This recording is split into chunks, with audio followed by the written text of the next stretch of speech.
Šodien ir otrā mājas kafejnīcu diena, un mēs dodamies uz vienu ļoti interesantu vietu Ērgļos. Tā ka skatieties tālāk šo video, un mēs jums parādīsim. Un mēs esam ieradušies autodesa pieturā KL Kūkas. Esam apskatīsimies, kas te notiek.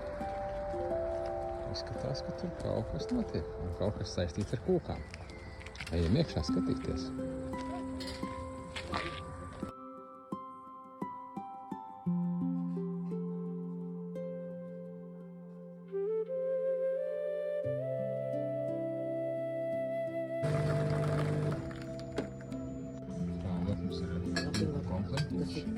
Tur maizītes. Tas saucās kā? Angļu launaks, laikam, ja? Pēcpusdienas tēja. Angļu pēcpusdienas tēja. Šeit tādas kūkas, maizītes un reka lielā krūze, tāda vēl tējas krūze. Un šampanietis. Un šampānietis angļiem kā brokastīs. Un pusdienās un vakariņās. Izskatās ļoti jauki. Tagad tikai jāsāk ēst. Labu apetīti!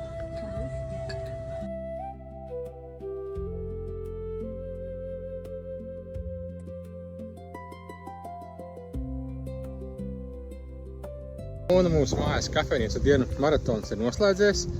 Viesojāmies pie mūsu draugiem KL Kūkas, kas gatavo ne tikai kūkas, bet arī gaļas plates un, kā izrādās, arī ievārījumu, cepumus un pat maizīti.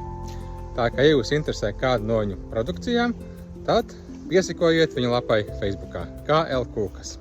Un tiekamies ar visiem jau nākamajā gadā. Čau!